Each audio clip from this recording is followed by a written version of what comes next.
Good afternoon. All right, great to see such a good crowd today. I guess if you want a good turnout, you put the mayor on the agenda and everybody comes. So welcome to our January 14th meeting of the Downtown Kiwanis Club. We are honored today to have our mayor, Randall Woodfin, here to deliver our State of the City address. He is also, as a reminder, a Kiwanian. We're thrilled. I do understand typically the city council meetings conflict with Kiwanis, so I've asked the mayor to try to reschedule all of those meetings so he and our other council members can attend Kiwanis. But in all seriousness, we know you all are very busy. We appreciate you breaking away today to spend some time with us here. And I know we've got some council members here as well, so thank you for being here today. Just a quick housekeeping item. I know we have some guests from the media, which we're thrilled that you're here. We will have a Q&A session at the end of the mayor's address, but want to remind everyone that the Q&A is limited to members of Kiwanis only. So just to keep that in order today, wanted to mention that here at the outset. At this time, I'd like to invite Kiwanis Club of Birmingham member Earl Hilliard Jr. to the podium to give the invocation and lead us in the Pledge of Allegiance, if you'll please stand.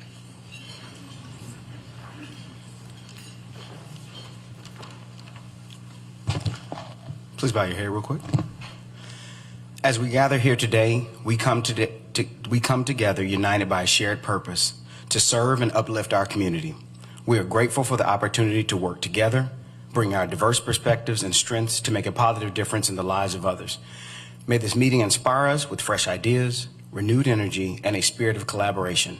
Let us approach our work with kindness, wisdom, and humility, always striving to bring hope and light to those in need.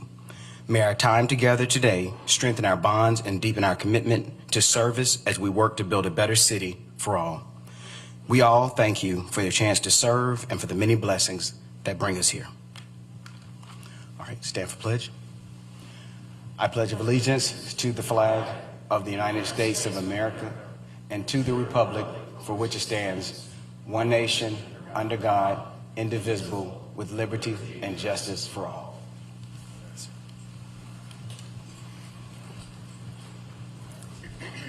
Thank you, Earl. I'd now like to welcome Kiwanis Club of Birmingham Secretary Carrie Walheim to the podium for introductions and announcements. Good afternoon. It's great to see such a big crowd. Because we have such a good crowd and because we have so many guests, we are going to dispense with the introduction of guests because it would take our entire hour. But we are glad that you're here and we welcome you. And we are very excited and very honored to welcome our speaker, Mayor Woodfin, the 34th and current mayor of Birmingham and proud Kiwanian, as Andrew mentioned. It is a KCOB tradition to have the mayor give a State of the City address to our club every January, and this is Mayor Woodfin's 8th visit to us to give that State of the City address since 2018. He even did it by Zoom in 2021, so it's a good track record. In anticipation of today's visit and the History Spotlight, I asked how long this had been a tradition, and I was unable to confirm that. So if anybody knows how long we've been doing this, please shout that out to me or tell me after the meeting, because I would like to know. We couldn't find out. But in preparing for today, I did look in our Jim Knowles book for something related to the mayor, I'm sorry.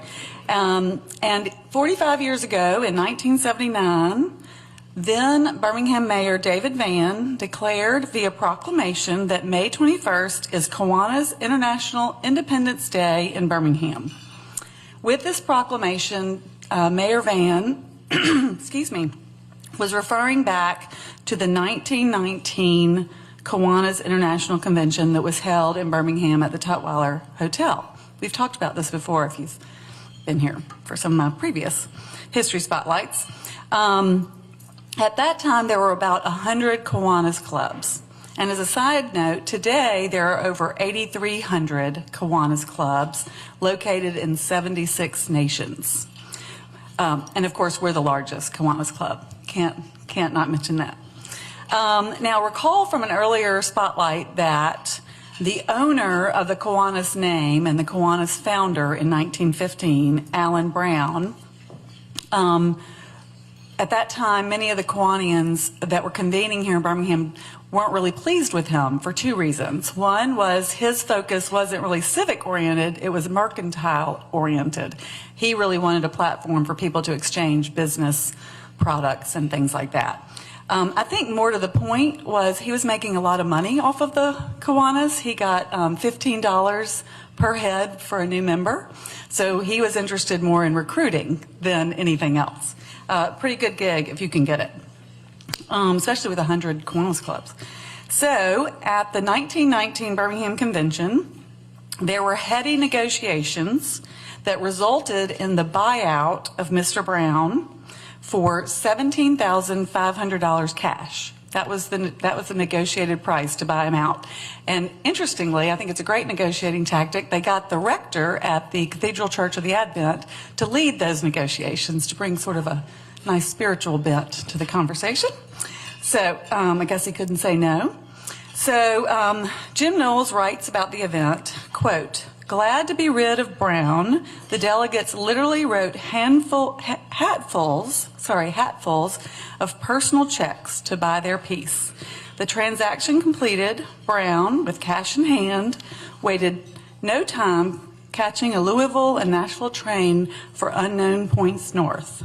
Hence, Mayor Van's proclamation acknowledging May 21st, 1919 as our Independence Day." And that's your history spotlight. Kind of random, but involves the mayor. I also want, for announcements, our fellow Kiwanian, Mayor Woodfin, has a soon-to-be-released book titled Son of Birmingham. You may have seen them as you're on your way in today. In advance of the official release date, Mayor Woodfin will be on hand following today's meeting to sign books for members and their guests. Thank You Books, a local independent bookstore in Crestwood, is here to facilitate the signing and the book sales. So members and guests can pay them directly using credit cards or checks. We cannot accept charges on Kiwanis member accounts. The book price is $33, which includes tax. Now we'll turn it back to President Nix. Thank you.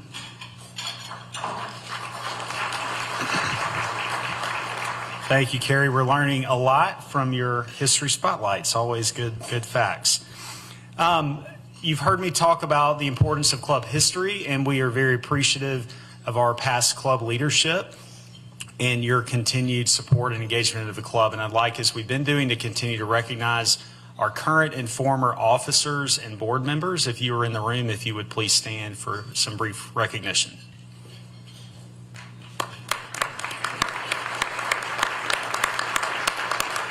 Thank you all very much.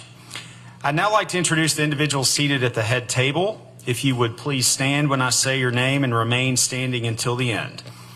The Kiwanian providing today's invocation, Senior Public Affairs Officer for the City of Birmingham Mayor's Office, Earl Hilliard Jr. Attorney at Law at Smitherman Law Firm and Birmingham City Council Member, Kiwanian Crystal Smitherman. Retired from serving as the Vice President of Human Resources and Ethics for Southern Company, Kiwanis past President, Donna Smith. Senior Vice President and Senior Counsel for Protective Life Corporation, your 2024-25 Kiwanis Club of Birmingham Secretary, Carrie Walheim. Chief Community Development and Corporate Social Responsibility Officer for Renaissance Bank, immediate past Kiwanis Club of, I think my Leroy, I really shouldn't have said Renaissance Bank there. I actually work at Regents Bank. I actually switched up Dr. Hicks. We've got Jefferson County Department of Public Health, Dr. Hicks, and then Executive Vice President of Community Affairs for Regents Bank, Kiwanis Club of Birmingham member Leroy Abrahams. I can't mix up my titles or my banks. I apologize for that, fellas. Please join me in welcoming the head table as Dr. Hicks comes to introduce our speaker.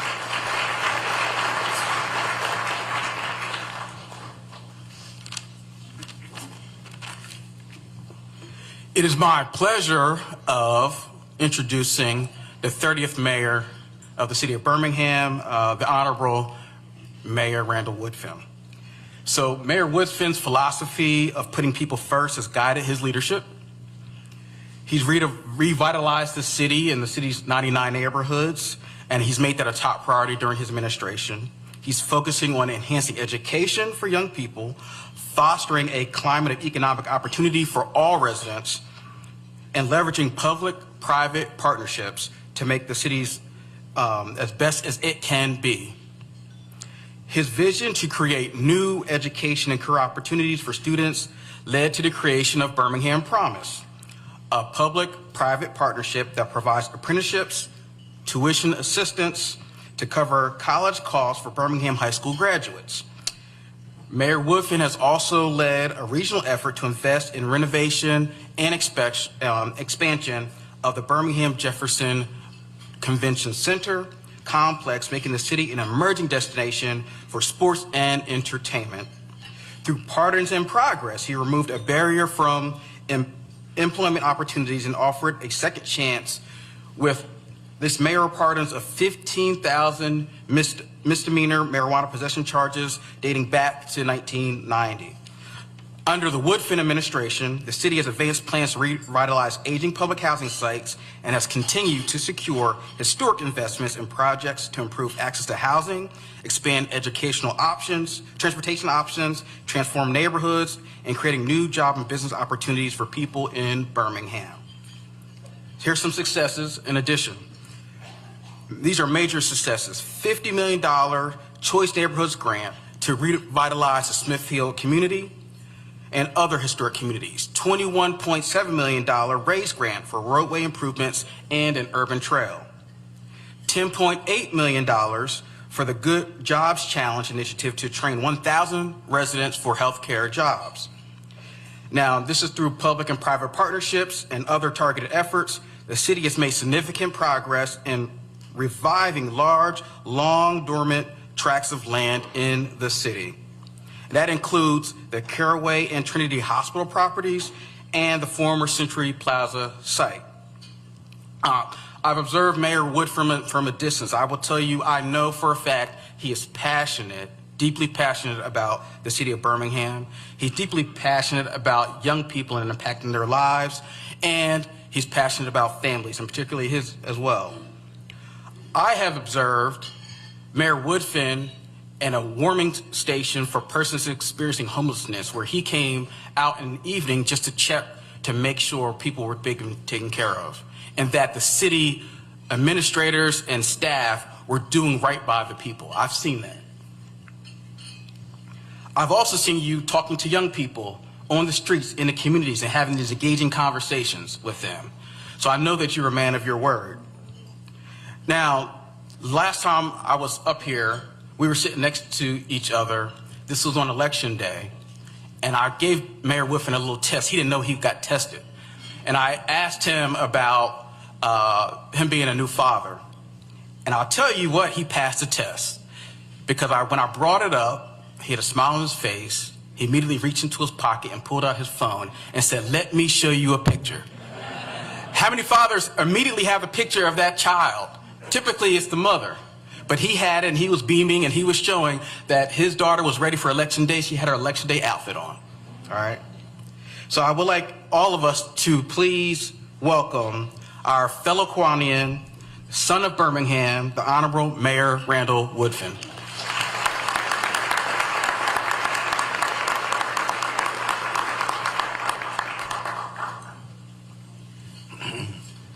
Dr. Hicks, thank you so much for that introduction. President Nix and fellow Kiwanians, good afternoon. It is so good to be with you all. A couple housekeeping notes. I got some strain on my voice, so please bear with me today. The other note is COVID in 2020 really showed me who were leaders in our community. In that time, I got a chance to engage a lot of community members. Now, many people would say that City of Birmingham, you have key partners, such as the school system, your public transit authority, the waterworks. We can talk about that another day. And other key partners to move your community forward as it relates to services in the community. But that year showed me it was probably no more important partner in a public health crisis than to be locked in arms with the Jefferson County Department of Public Health. And at the time, which was at this point, I'm dating myself 5 years ago, less gray hair then, by the way, Dr. Hicks was in the number 2 position in the department. Now he's the lead person, lead man in charge. And I can just say in front of my fellow Kiwanians, we are grateful for your leadership, because what you do there from a public health perspective and saving lives and over communicating with all residents, not just Birmingham, but in Jefferson County, makes a difference. So thank you not only for the introduction, but thank you for your leadership.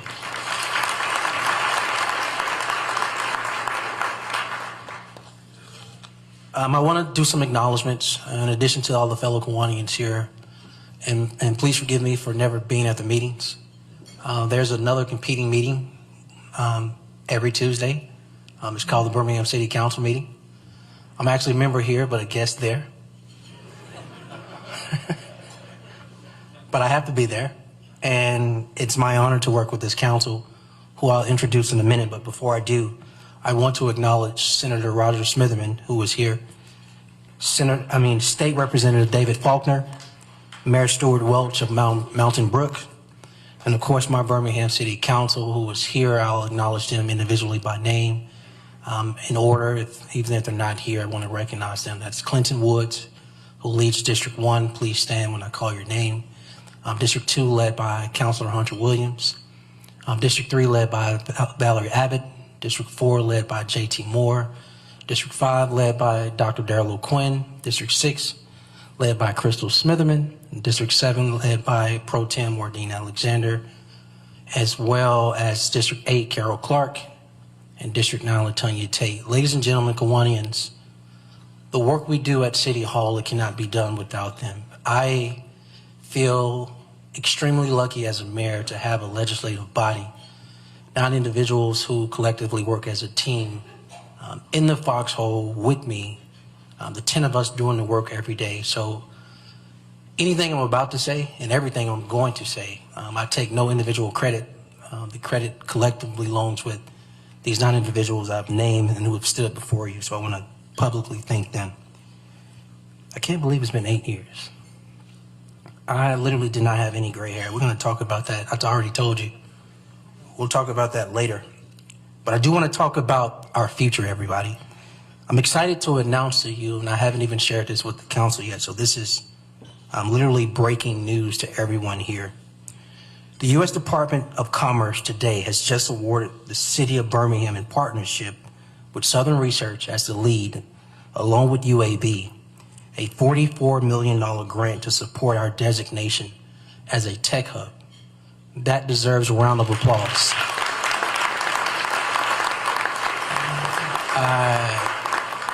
Getting beyond the dollars, which, make no mistake, those are game-changing dollars, I want to explain to you the importance of that. On top of the dollars, on top of bringing thousands of jobs over the next decade to the city limits of Birmingham, I want to remind Kiwanians that Birmingham was the poster child. Birmingham was the poster child of the Industrial Revolution in the South. Our legacy was carved out of the iron ore that was embedded in Red Mountain. In the years that followed, I think we all know, it's no secret to anyone, we made a pivot from metal to medicine with partners like UAB.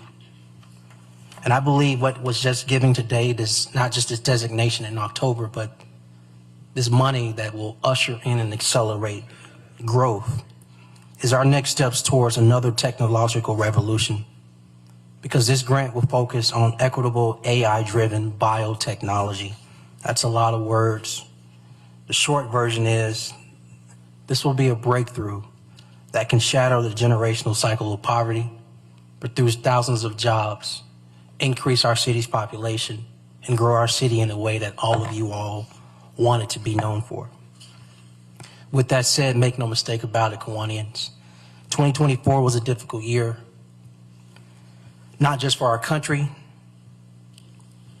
Many of the wounds that ache across our nation were felt even more deeply right here in our city. in our community, in our 99 neighborhoods.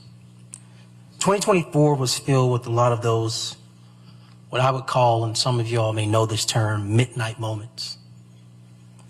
But even through those long nights, our team worked tirelessly through some of the rough patches we collectively shared in 2024. I think a better way to say it is that if 2024 was our midnight, 2025 is our dawn. And I want to share with you why I feel that way. Many of you all know that we made a promise. We made a promise in 2024 to reduce crime.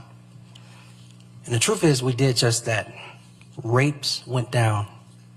Assaults were down. Auto theft was way down. And so many other crimes were way down. But there was this one category that continued to overshadow everything else we did. And this one category is more than a category, it's more than numbers. It's lives, it's family members, it's human beings. And that's homicides. It ties back to an issue that I labeled during the early years of my administration as a public health crisis. And that is gun violence. It's a problem we simply cannot police ourselves out of. So I did what any leader would do. Back in October, I turned to others for help. And believe it or not, some of those were Kiwanians. I turned to you. I reached out to dedicated servant leaders in our community to develop a comprehensive plan to improve public safety, as well as eradicate gun violence, which has been at an epidemic level in our city. That crime commission was made up of 21 members, representing residents and leaders, not only in business and community, but also in criminal justice, medical, as well as nonprofit sectors throughout our city. 2 months later, we have our findings. And most importantly, there are 5 categories to tackle this challenge, and I want to name them for you. 1, and it is very direct, that is to put more police on our streets. 2, it is to secure a state ban on conversion devices. You may know them for their street name Glock switches that make a conventional handgun perform like a machine gun. 3 is to continue to increase the collaboration, partnerships, and relationships with not only the Jefferson County Sheriff Mark Petway, but our federal law enforcement partners as well. And then 4, invest in our neighborhoods to remove blight, as well as continue to revitalize our communities. And I dare say, probably most importantly, and that is to create educational and workforce opportunities for our young black men and teens. This is my 8th opportunity in front of you all. That is no secret. This is something I'm passionate about and share with you every single year. But I want to pause to make a key point. Concentrated poverty, plus unemployment, plus our young boys not attending school, plus the staffing issues police departments nationwide are struggling with, on top of a culture of retaliation, led to the perfect storm that we had in 2024 around gun violence and the increase in homicides. That's an equation that has caused tremendous generational hurt. And so what I believe is that by supporting our young black boys, and especially our men, around making sure that they are gainfully employed, that's emphasis on gainfully employed, is absolutely critical to this work. Now, the report gave us more than 80 recommendations. The report gave us more than 80 recommendations on how to combat crime. And so the 4 that we lean in on in the immediate, this is not long term, this is not far out, this is in the immediate action right now.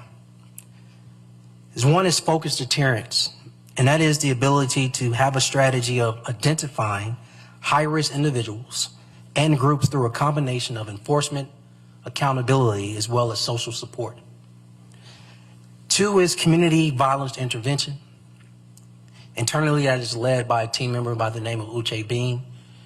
She has a partner literally in fighting crime, one of our city councilors who leads the public safety committee for the city council, and that is LaTanya Tate. But this means the expansion of street outreach and hospital-based violence intervention to disrupt cycles of violence and retaliation in the city of Birmingham. 3 is the continued and ongoing analysis of violent incidents to not only identify patterns, but to prevent retaliation, as well as guide future interventions. And the 4th point is also extremely critical, and that is to focus on hotspots where violence is concentrated. This goes well beyond policing. It includes what I mentioned earlier, the increased blight removal and neighborhood revitalization.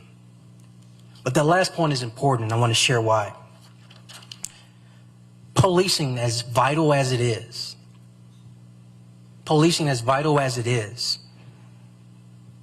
to add on top of that, you have to have the breakthrough of the generational cycle of violence and retaliation.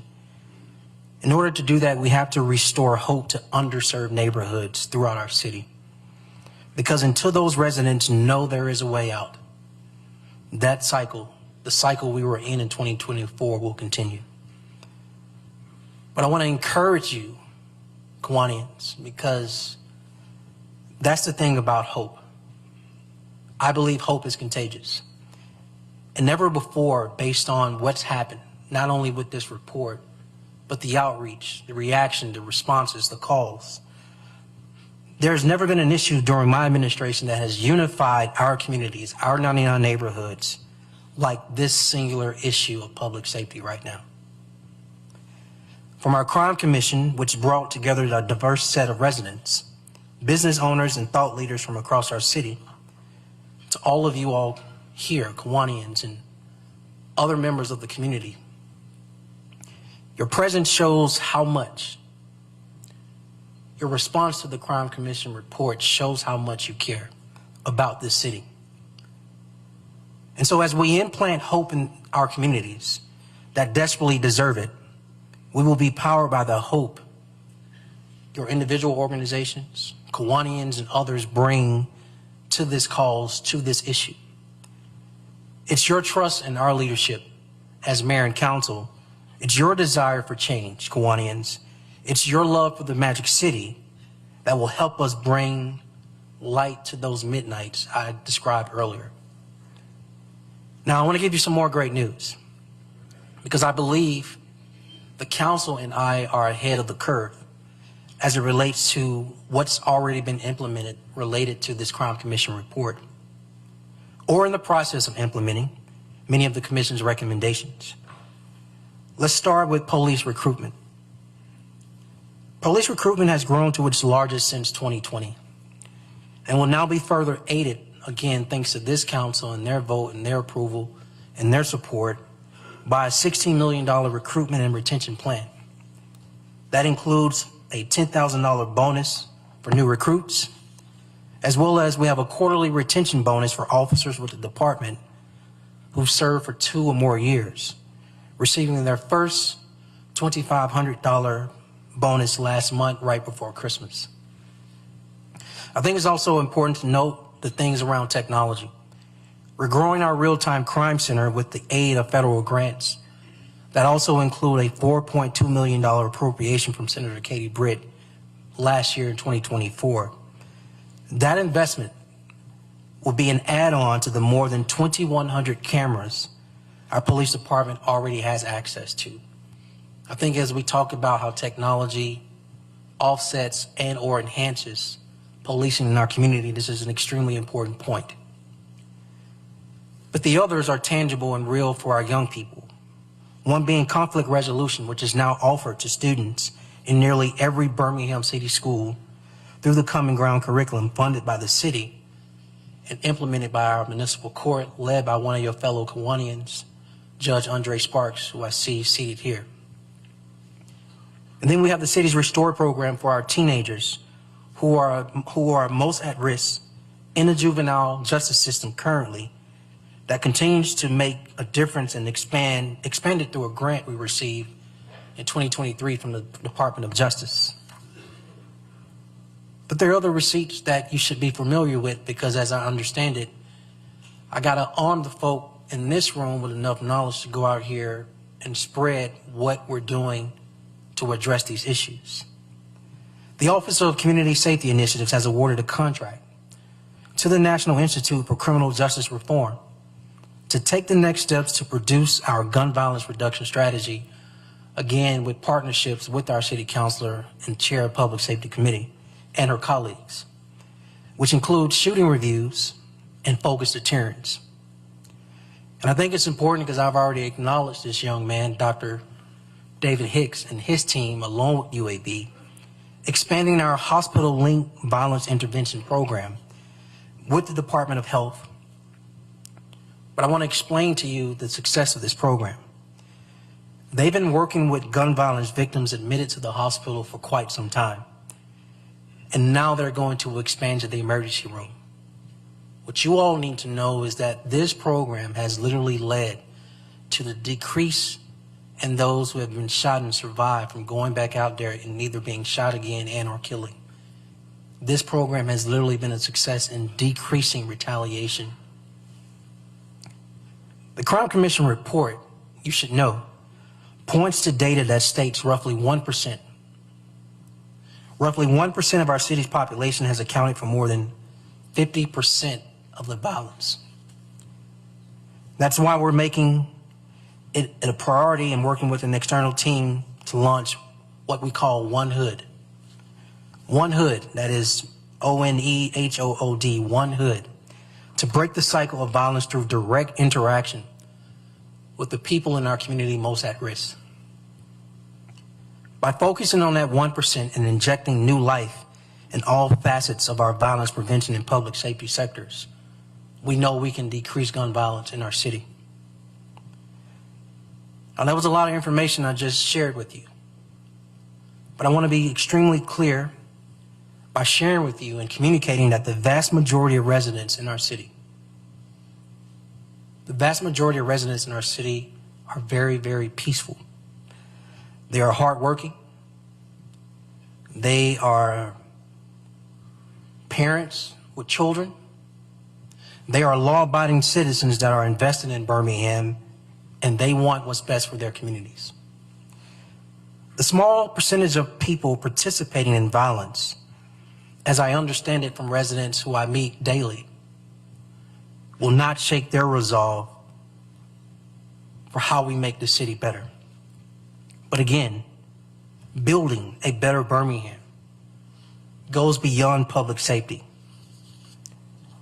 We just simply call it building. You all know that the administration's top priority has always been neighborhood revitalization. And that is reflected in this amended budget this city council just passed. So just to give you a few, more than $20 million will be spent for street resurfacing, sidewalks, traffic calming, and expanded blight reduction efforts. That includes $1 million for sidewalks.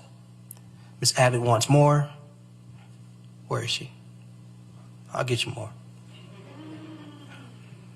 Demolition at nearly $3 million plus weed abatement and about $15 million in street paving. But our commitment to education remains as strong, with about $2 million, or right at $2 million, committed to Birmingham Promise, $1 million to support mental health, and $750,000 to support early childhood education initiatives. But speaking of the Promise, which I feel like over 8 years, this is something I've talked with you about for at least 7 of them. We have transformed the lives of the last 5 years post-implementation. More than 1,600 high school graduates have now attended college in the state of Alabama because of the Birmingham Promise, with more than 300 of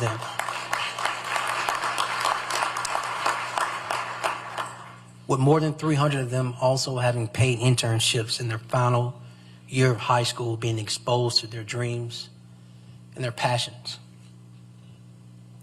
And so when we talk about the cycle of violence, Kiwanians, those midnight moments that darken the doorsteps of many in our community, parents, children, grandparents, it's efforts like the Promise that also shatter the cycle and bring life and give hope to mothers, children, and grandparents.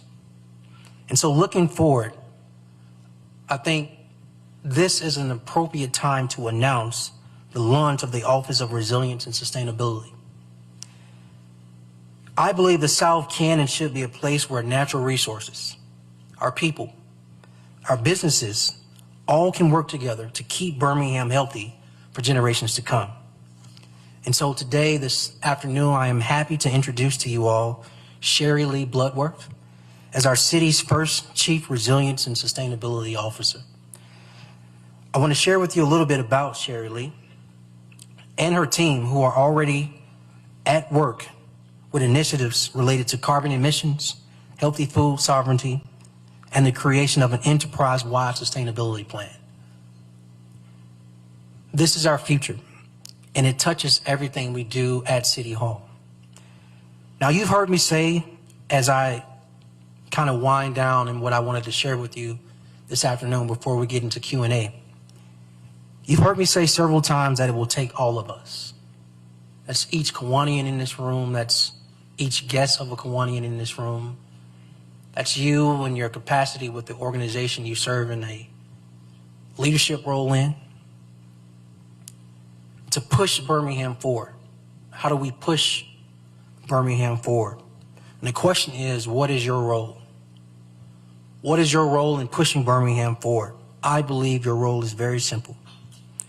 Whether that is signing up for Connect Birmingham, or whether you can register your home or your business cameras with the Birmingham Police Department to assist in any issues in your area, the truth is every single one of you all in this room is key to Birmingham's public safety initiatives. Look, y'all, Birmingham is no stranger to tough times. You know the history of this city as well as I do. But I also believe that every time we've been faced with a seemingly unsurmountable obstacle, we beat it when we face it together. Birmingham, Alabama is at its best when we collectively approach and address any issue together. Yes, 60 plus years ago, we shattered the specter of Jim Crow, but I want to talk about modern day. Let's talk about 2024, when together, thanks to the program like Page Pals, we raised reading scores for our third grade readers significantly to 81% of third graders reading at grade level, compared to being in the 50s the year before. That's because we decided to work together. Let's talk about Coca-Cola United breaking ground on a facility in Kingston as part of a $330 million investment project that will also create more jobs. That is because public and private sector decided to work together. Let's talk about how our community development's Ready to Own program provided home buyers the ability to receive up to $10,000 down payment for closing costs on their homes for sale in the city of Birmingham. That is because we put our families first and invest in them. But let's also talk about the investments we're making to modernize city facilities and city technologies, including improved business licensing, permitting, and websites that will better meet our residents and small business owners where they are and improve government efficiency. But let's also talk about the resolve of a people who walk daily in the footsteps of a generation so bold and so defiant, Kiwanians, that there was no mountain too high or valley too low when it's time to roll up our sleeves and make Birmingham better. Because when we move as one, as a city united, I believe our footsteps will collectively rewrite history for Birmingham. From the Birmingham Promise student who graduated college debt-free, to the sports fans cheering their favorite athletes in Protective Stadium, we know there is nothing we cannot accomplish here. Because the truth, Kiwanians, we already have. So yes, I am optimistic. I am hopeful. And I want Kiwanians and guests to join me in being optimistic and hopeful about Birmingham's future. 2024 may have had its dark spots, But I've shared with you, and I'll continue to share with you, not only the raise of progress we had also in 2024, but more great news to come on top of this Tech Hub's designation and the millions of dollars we were awarded today. 2025 gives us the opportunity to shine brighter, but 2025 also gives us more opportunity to shine together. Thank you.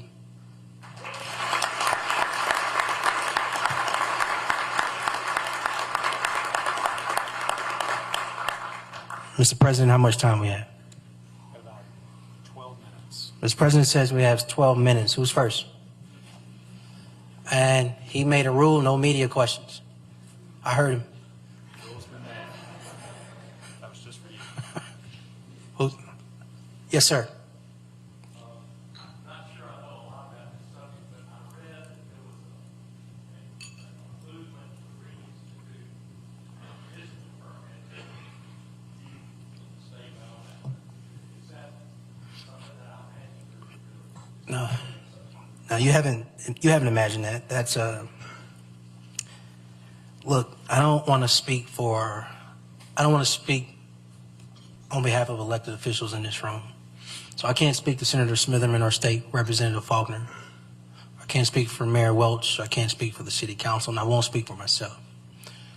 I want to speak and champion law enforcement, the men and women in blue who I only listen to. I don't dictate to them. I don't try to tell them what to do. The council and I's job's best ability and opportunity is to continue to provide them the resources they need. Law enforcement, if you will, sir, has a toolbox, and they need every tool in it to address fighting crime. And as I understand it, in this state, all areas aren't created equal. What happens in urban cores can be different from what happens in suburban Alabama, which can be totally different from what happens in rural Alabama, if you would. And as I see it, listening to law enforcement, whether it's police officers, police leadership, sheriffs, DAs, etc., they would tell you the tool in the toolbox of having the pistol permit, which gave law enforcement the opportunity and or decreased the opportunity for people to drive around, shoot into other occupied dwellings, or shoot into other occupied vehicles. It increased when you took that tool away. Now, I don't second guess our legislators, because the council now, we have to work with them. What I believe, though, is maybe a constitutional amendment should be offered up in the form of a vote.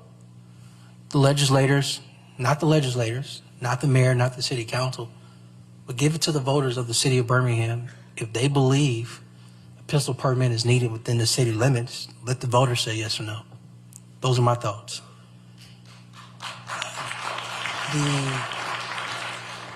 The other thought I have is this, and I think it goes beyond your question.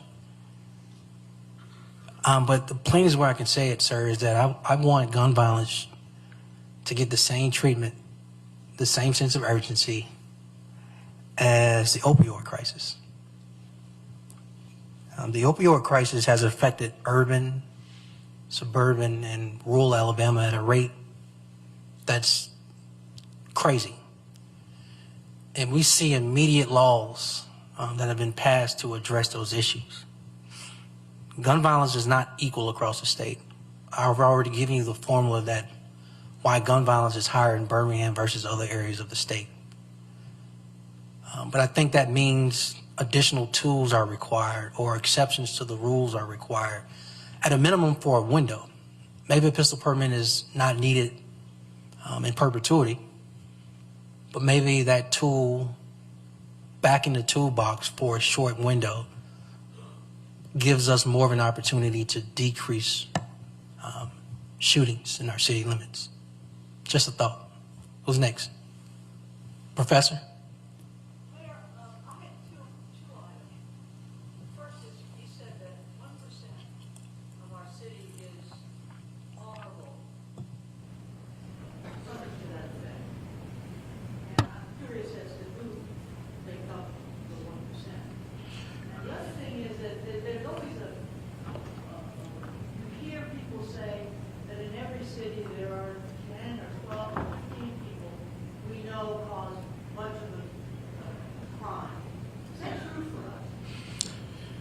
So those are two good points. Your first point, I think the statement was 1% of people were responsible for about 50% of the crime, particularly the gun violence that occurred in Birmingham in 2024. That's like 20,000. Yeah, well, 2,000. There is a city and a county jail in our county, particularly our county jail, that is maxed out. There are a handful of people that we have to identify in 2025. We started this work in 2024. We have to identify them and literally present to them a carrot and a stick. I believe the carrot is gainful employment, empowerment, whatever resources are needed. And I think through a crime prevention strategy, not only identifying who these young people are, whether they are teen boys or grown men between the ages of 18 and 30, we have to engage them differently. I think at the exact same time, there's a stick. And I think the people ride around, drive around, shooting into homes, shooting into occupied other vehicles. We have to investigate, we have to arrest them, we have to indict and charge them, and we have to have a judge and a jury hold them accountable for their actions of hurting people. And I think we have to continue to present both at a higher level, if you will, and we have to move with a sense of urgency. Part of this is policing, where it has to be proactive. It requires presence, that requires focused deterrence, that requires addressing the hot spots, that requires identifying if it's people, a person, or a group. And then on top of that, with what we're doing with the violence intervention piece, what resources can we usher in to support this person to get off the street and or choose a different lifestyle that doesn't get them to the point where they end up arrested and in jail or in prison, or worse, death in a casket with a family member grieving. I hope I answered your 2 points. Yeah, I know what you got. It's all good. I'm with you. Who's next? Yes, sir. Could you comment on the level of financial assistance and regulatory assistance that the city of Birmingham receives from the state legislature in the effectiveness of our delegation? He would ask that question, wouldn't he? Senator and Representative Faulkner, I'm just playing. Look, I will say this: the effectiveness of our delegation, I think, is attached to their ability to work with each other and get beyond partisan politics.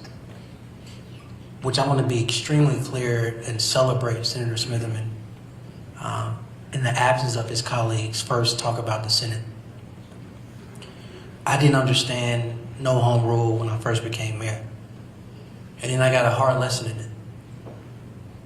And I have come to appreciate the relationship between two giants in the state of Alabama, whose power, relationships, influence, and ability to get things done on behalf of all Alabamians exceeds well beyond the city limits of Birmingham and the Jefferson County delegation.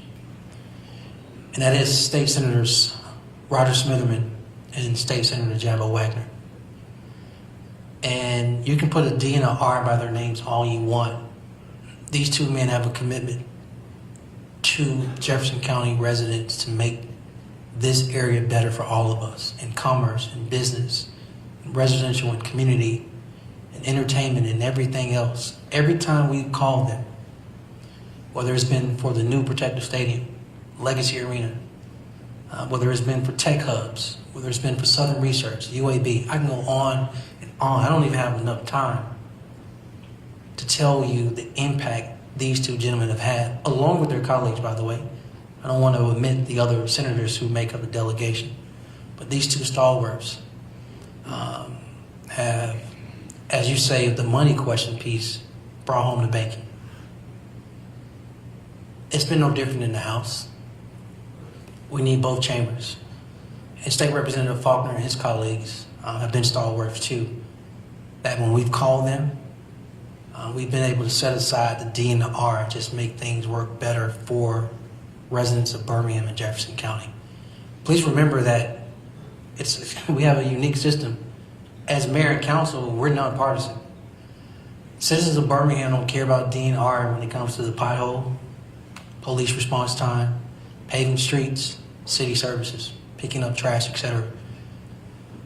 So when we get to the state level, we are encouraged by if anytime we can set aside partisan politics and just make things work to improve quality of life for the residents of the city of Birmingham, that's been done. And so in the absence of their colleagues in the delegation, I want to thank them for the hard work they do. And then you, young lady, this young man, and then this young lady. I've been drafted, but I appreciate your mindful today there. And I'm going to try to just bring together two things that you brought up. First of all, that is really great about the education and employment opportunities. I think that's very key. I would ask you if on your investigation of the gun violence, did you discover a list of causes? Was it economic, that we wanted to get money? Was it gang related? And were those two very important factors, the education and the jobs, help reduce that? The education and the jobs will definitely help reduce the economic piece. We found a small cohort of people. I mean, one has been documented well over, I think, a minimum 11 homicides in 2024. Continued heinous acts, we believe, existed for a few reasons I won't necessarily name out loud. But I will say that money was a motivator. I would also say that this Crime Commission report on the continuum goes well beyond policing. Police is the tip of the sword, if you would, of public safety. But you need a DA at the table. You need a jury. You need a grand jury, then you need a jury, and you need a judge.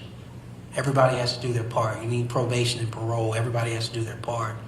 From a judicial system standpoint and law enforcement standpoint, to make sure that the gaps we saw on that continuum in 2024 don't happen in 2025. And that goes beyond policing.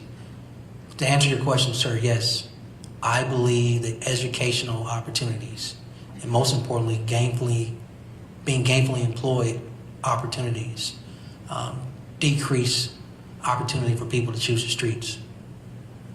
Yes, ma'am. And then this young man. First, I want to thank you and the council for the progress you all have made on the street races. It's not gone, but it's better. We appreciate that. Given the infusion of grant money coming into Smithfield, I wonder what you and the council are thinking about prospects for something with these people. What's the long-term timeline for thinking about that? Yeah, so I think for us it's important to continue to get community feedback on, vision casting for what that site looks like. In my opinion, I think it should be a sportsplex. Most of the councilors, I feel like y'all know that, but if this is new to you, don't beat me up. You have a current football stadium on this site, and then you have all this ample parking that you can, I think, go vertical with basketball courts, baseball fields, soccer fields, etc. A sportsplex, if you would, for our families and children at all levels of sport, but also from attracting leagues to come into our city from a sports entertainment and revenue standpoint as well. So I just think that in the center of building, enhancing with this $50 million to do 1,100 new housing units that you have that will produce more families, that a school, Park High School is there, and you have a few elementary schools, and you have all these amenities, a library, and future options for food, etc. That you can have a sportsplex in the middle of it that attracts so many things. And that doesn't take away from the actual Legion Field football field. You just build around it. My thoughts. You probably got me beat up by one of the counselors later. This young man gets the last question. Mr. Mayor, well, I want so much for what you're doing for our community and the presentations that you make both locally and nationally. You put our best foot forward. Having said that, and having been on the bench many years ago, I've been a resident of this community for 54 years. And everything is always focused on us and them. That big mountain there is a divide. And what we need to do, what we need to follow the lead of Nashville, Chattanooga, other cities of equal size, or perhaps a little bit larger than us now, to avoid this drain on our population. And we can start by a municipal government situation that incorporates, you realize, and I know you do, we've got 31 police departments, 31 fire departments, 31 municipal courts, 31 this and 31 that. As a step toward, and I know David Mann tried the one great city approach, isn't it time that we start thinking in terms of eliminating waste, consolidation? It has really done a great job in Nashville having one police department. And we could have one police department here that would govern the 31-bedroom community. We need to start thinking in terms of greater view for the future and our welfare. What's your thoughts? My thoughts are very simple, and that is there is an overwhelming amount of duplication of services that exist in this county. And I haven't seen where what exists works for all of us as a collective. And so as mayors, we've been hard at work on some very small things as it relates to building trust, building relationships, identifying low-hanging fruit that allows us to work together.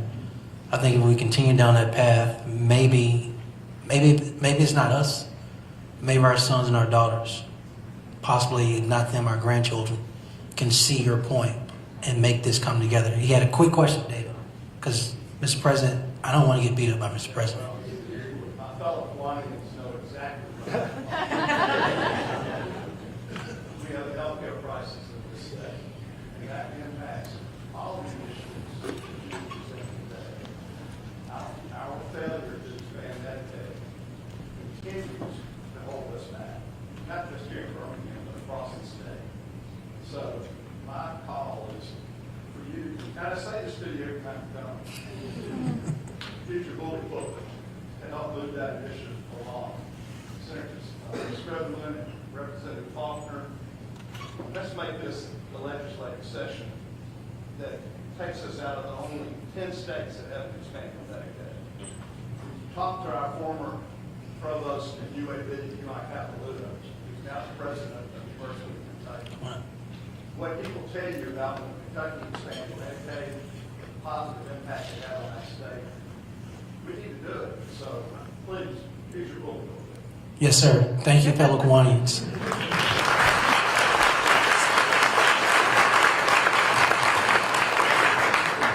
Thank you very much, Mayor, for being here. We appreciate your time and your leadership. And great that you are a Kiwanian. We will keep leaning into your willingness to do this, and we look forward to hearing from you on an ongoing basis. So thank you so much. Thank you all for hanging in there. We hope you'll make plans to join us next week. You heard the mayor mention Coca-Cola Bottling United's big project in the city. We'll hear from Mike Succo, the CEO of the company, next week, so it should be a great presentation. Lots of great things on deck program-wise, so would love to see this room this full on an ongoing basis. We've got Helena Duncan, President and CEO of the Business Council of Alabama, Greg Sankey, the SEC Commissioner, Michelle Kong, co-founder of Culture City, Rick Pate, Commissioner of the Alabama Department of Agriculture and Industries, President of Auburn University, Chris Roberts, Stephanie Bryan, the tribal leader of the Porch Creek Band of Indians, Miller Gervin, president of the EDPA, and then a program with our local Alabama Symphony Orchestra folks. So great programs coming up. Please